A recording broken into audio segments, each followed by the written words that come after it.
Hello everyone, welcome on my channel study 100.1 पर। तो आज हम डिस्कस करने वाले हैं भारतीय संविधान में भाग 3 मूल अधिकार के बारे में। ठीक है, फंडामेंटल राइट्स के बारे में आज हम डिस्कस करेंगे। तो वीडियो के एंड तक बने रहिएगा जिससे आपको पूरी जानकारी मिल सके। तो वीडियो में आगे बढ़ने से पहले आपसे रिक्वेस्ट है कि आप प्लीज़ चैनल को लाइक कीजिए, कमेंट कीजिए और सब्सक्राइब करना ना भूलिएगा चैनल एट स्टडी पॉइंट 100.1 को। ठीक है, चैनल को सब्सक्राइब करना ना भूलिएगा स्टडी 100.1 को। तो चलिए वीडियो में आगे बढ़ते हैं मूल अधिकार फंडामेंटल राइट्स में।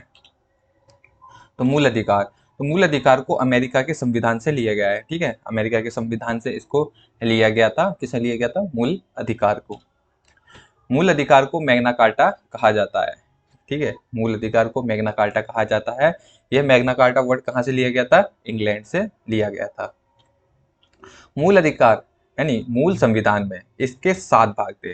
जो मूल अधिकार है हमारा, तो उसको वो जो हमारा मूल संविधान था उसमें इसके कितने भाग थे? 7 भाग थे। अभी हम इन 7 भागों के बारे में डिस्कस करेंगे।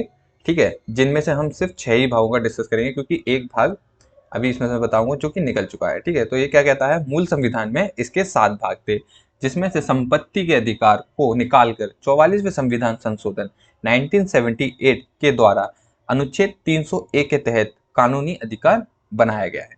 ठीक है, तो कितने भाग थे हमारे? 7। तो अब इसके द्वारा कितने रह गए? एक, क्योंकि एक भाग को निकालकर 301 के तहत उसे क्या बना दिया गया है? कानूनी अधिकार बना दिया गया है।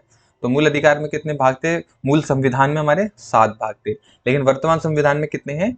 6 भाग हैं। ठीक है, तो वर्तमान संविधान में कितने भाग हैं? इसके 6 भाग हैं। तो पहला है, इसका भाग है मूल अधिकार का समता या समानता का अधिकार। इसमें कितने अनुच्छेद हैं? 14 से लेकर 18 तक इसका विवरण किया गया है।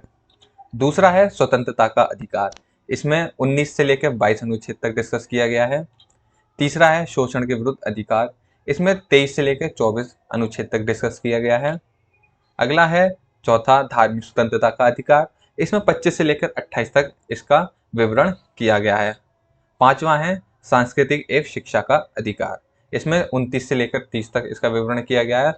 और आखिरी है छठवां, जो कि संवैधानिक उपचारों का अधिकार। इसमें अनुच्छेद 32 के बारे में बताया गया है। तो ये है हमारे 6 भाग, लेकिन मूल संविधान में कितने थे? 7। और 7वां कौन सा था? संपत्ति का अधिकार, जिसे निकाल कर क्या कर दिया गया है? कानूनी अधिकार बना दिया गया है। तो अभी हम इन 6 के बारे में डिस्कस करेंगे जो मूल अधिकार में आते हैं। तो चलिए आगे बढ़ते हैं। तो पहला है हमारा समता या समानता का अधिकार, अनुच्छेद 14 से लेकर 18 तक। तो अनुच्छेद 14 क्या कहता है? विधि के समक्ष समानता। जो अनुच्छेद कहता है 14, विधि के समक्ष समानता, इसका मतलब यह है कि कानून की नजरों में सब बराबर हैं। अनुच्छेद 15 क्या कहता है? धर्म, मूलवंश, जाति, लिंग एवं जन्म स्थान आदि विभेद पर रोक। यानी अनुच्छेद हमें यह अधिकार देता है कि कोई भी व्यक्ति हमारे धर्म, जाति, मूलवंश आदि पर हमें विभेद नहीं कर सकता, हमें अलग नहीं कर सकता। अनुच्छेद 16 क्या है? लोक नियोजन में अवसर की समानता।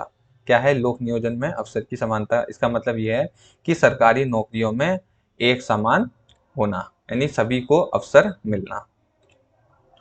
अनुच्छेद 17 क्या कहता है? अस्पृश्यता का अंत। अस्पृश्यता का मतलब छुआछूत का अंत।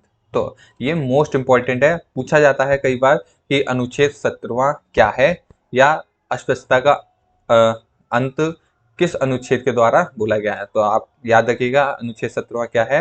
अस्पृश्यता का अंत, या अस्पृश्यता का अंत किस अनुच्छेद के द्वारा है? अनुच्छेद 17 के द्वारा है। और आखिरी है इसमें 18वां, क्या है? उपाधियों का अंत। ठीक है, अनुच्छेद 18वां क्या है? उपाधियों का अंत। इसका मतलब ये है कि पुराने समय में क्या चलता था कि जो भी राजा महाराजाएं थे उनका ही परिवार का या उनका पुत्र वही राजा या उत्तराधिकारी बनता था, लेकिन अब ऐसा खत्म कर दिया गया है। तो अनुच्छेद 18 क्या कहता है? उपाधियों का अंत। तो ये था हमारा पहला भाग, समता या समानता का अधिकार। चलिए आगे बढ़ते हैं, अगले सेकंड भाग के बारे में बात करते हैं, स्वतंत्रता का अधिकार। इसमें कितने अनुच्छेद तक बताया गया है? 19 से लेकर 22 अनुच्छेद तक डिस्कस किया गया है। तो अनुच्छेद 19 क्या कहता है? अभिव्यक्ति की स्वतंत्रता। ठीक है, अनुच्छेद 19 क्या कहता है? अभिव्यक्ति की स्वतंत्रता। तो इसके अंतर्गत कई सारे पॉइंट दिए गए हैं, जिसमें है पहला कि जो भी व्यक्ति है उसको क्या किया गया है? बोलने की स्वतंत्रता दी गई। यानी अभिव्यक्ति यानी किसी भी व्यक्ति को अपने विचार यानी बोलने की स्वतंत्रता दी गई है। अगला पॉइंट है शांतिपूर्ण रूप से एकत्रित होने की स्वतंत्रता, यानी कोई भी व्यक्ति या कोई भी कई सारे लोग एक जगह शांतिपूर्ण रूप से एकत्रित हो सकते हैं। ठीक है, ये किस अनुच्छेद के अंतर्गत है? 19 के अंतर्गत। इसी के अंतर्गत अगला पॉइंट है सभा या समूह बनाने की स्वतंत्रता, जैसे कोई भी पार्टी दल बनाने की स्वतंत्रता हमें कौन देता है? अनुच्छेद 19। अगला पॉइंट है भारत में आवागमन की स्वतंत्रता, यानी पूर्ण भारत में कहीं भी आने जाने की स्वतंत्रता बिना किसी रोक टोक के। ठीक है, समझ आ गया होगा। अगला पॉइंट है भारत में निवास करने की स्वतंत्रता, तो पूरे भारतवर्ष में कहीं भी जाकर हम निवास कर सकते हैं। तो ये कौन सा देता है? अनुच्छेद 19 हमें ये स्वतंत्रता देता है। ठीक है, अगला है भारत में आजीविका की स्वतंत्रता, तो पूरे भारतवर्ष में हम कहीं भी जाकर क्या कर सकते हैं? अपनी आजीविका या रोजगार शुरू कर सकते हैं। तो ये सभी पॉइंट किसके अंतर्गत थे? अनुच्छेद 19 के। तो अनुच्छेद 19 से कहता है अभिव्यक्ति की स्वतंत्रता, तो ये सारे पॉइंट किसके थे? अनुच्छेद 19 के। तो अब बात करते हैं अगले अनुच्छेद की। अनुच्छेद 20 क्या कहता है? अपराध के दोष सिद्धि में संरक्षण, यानी यदि कोई व्यक्ति अपराध करता है या उसे मालूम नहीं होता उसने क्या अपराध किया है, तो उससे बचने के लिए उसको क्या क्या उपाय दिए गए हैं उनके बारे में डिस्कस कर लेते हैं। तो पहला क्या है? जब तक दोषी नहीं कहा जाएगा जब तक उसका दोष सिद्ध ना हो जाए। ठीक है, उस किसी भी व्यक्ति को जब तक दोषी नहीं बताया जाएगा जब तक उसका दोष सिद्ध ना हो जाए। अगला है यदि उसका दोष सिद्ध हो जाता है तो उसे उसी समय के तहत कानून की सजा दी जाएगी। यानी मान लीजिए किसी व्यक्ति ने 2019 को कोई जुर्म किया है, ठीक है, और वह केस चलते चलते कहाँ पहुंच गया? 2023 में पहुंच गया, तो उसे 2023 के तहत के कानून की सजा नहीं दी जाएगी, उसे 2019 के तहत के कानून की सजा दी जाएगी। ठीक है, अगला है खुद के विरुद्ध गवाही पर रोक, यानी पुलिस या कोई भी व्यक्ति उसे क्या नहीं कर सकता? खुद के विरुद्ध गवाही देने पर क्या नहीं कर सकता? जबरदस्ती नहीं कर सकता है। ठीक है, अगला है एक अपराध की एक ही सजा दी जाएगी। तो ये पॉइंट किसके थे? अनुच्छेद 20 के थे। आगे बात करते हैं अनुच्छेद 21 की। तो प्राण एवं दैहिक जीवन का अधिकार, ये किसके अंतर्गत आता है? अनुच्छेद 21 के अंतर्गत आता है। ठीक है, अनुच्छेद 21 ए में एक और जोड़ा गया है अनुच्छेद 21 के तहत, अनुच्छेद 21 ए। तो ये है 86वें संविधान संशोधन 2002 के तहत 6 से 14 वर्ष के बच्चों को निःशुल्क शिक्षा दी जाएगी। ये कौन सा आर्टिकल है? अनुच्छेद 21 का ए।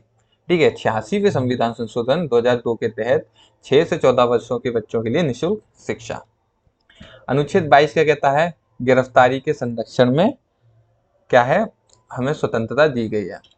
तो इसका पॉइंट है कारण पूछने का अधिकार। यदि किसी व्यक्ति को पुलिस द्वारा गिरफ्तार किया जाता है तो वह व्यक्ति को अधिकार है कि उसे पूछ सकता है कि उसे किस जुर्म के तहत गिरफ्तार किया जा रहा है। ठीक है, अगला पॉइंट है उस यदि व्यक्ति की गिरफ्तारी हो जाती है तो उसे 24 घंटे के अंदर मजिस्ट्रेट के समक्ष प्रस्तुत करना। अगला है मनपसंद कानूनी सलाह या वकील देना। ठीक है, व्यक्ति को क्या किया जा सकता है? उस व्यक्ति के द्वारा जो भी उसका वकील है उसी के मनपसंद वकील की उसे सुविधा प्रदान की जा सकती है। तो ये कौन सा था? अनुच्छेद 22। तो ये हमारा इसमें ये वाला टॉपिक यहीं पर आगे बढ़ते हैं।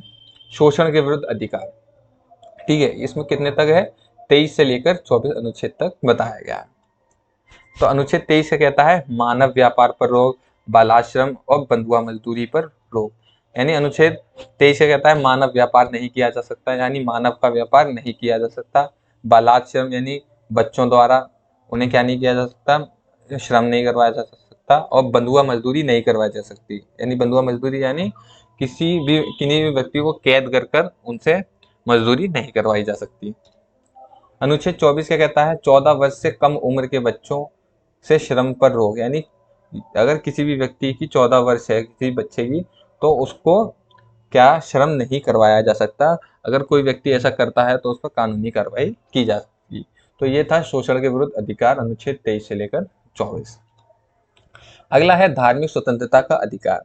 तो इसमें अनुच्छेद 25 से लेकर 28 तक बताया गया है। तो अनुच्छेद 25 कहता है धर्म को मानना, आचरण करना और प्रचार करने की स्वतंत्रता अनुच्छेद 25 के तहत मिलती है। फिर है अनुच्छेद 26। इसमें क्या है, धार्मिक प्रबंध करने की स्वतंत्रता है, यानी अपने धर्म के लिए कोई भी व्यक्ति कुछ भी प्रबंध कर सकता है। अनुच्छेद 27 कहता है धार्मिक कार्यों को संपोषित करने की स्वतंत्रता। जैसे किसी व्यक्ति का धर्म है तो उसको बढ़ावा देने की स्वतंत्रता अनुच्छेद 27 हमें देता है। और अनुच्छेद 28 क्या है, धार्मिक शिक्षा उपासना में उपस्थित होने की स्वतंत्रता, यानी कोई भी व्यक्ति किसी भी धर्म या अपने धर्म में धार्मिक शिक्षा प्राप्त कर सकता है या उसकी उपासना कर सकता है। तो ये कौन सा अनुच्छेद हमें देता है, अनुच्छेद 28 के द्वारा यह अधिकार हमें प्राप्त है। तो ये था हमारा धार्मिक स्वतंत्रता का अधिकार 25 से लेकर 28 तक। अगला है सांस्कृतिक एवं शिक्षा का अधिकार। तो इसमें हमें कितने अनुच्छेद प्राप्त किए गए हैं, 29 से लेकर 30 अनुच्छेद तक में प्राप्त किए गए हैं। इनके बारे में डिस्कस करते हैं। तो ये क्या कहता है, यह केवल अल्पसंख्यकों को प्राप्त है। किन्हें प्राप्त है, अल्पसंख्यकों को यह अनुच्छेद या अधिकार प्राप्त है। तो अनुच्छेद 29 क्या कहता है, अल्पसंख्यकों के हितों का संरक्षण कौन करता है, अनुच्छेद 29 करता है। अनुच्छेद 30 क्या है, अल्पसंख्यकों की शिक्षा का संरक्षण। जो भी अल्पसंख्यक हैं उनकी शिक्षा का संरक्षण या उनके लिए अलग से विद्यालय की व्यवस्था किनके द्वारा है, अनुच्छेद 30 के द्वारा की गई है।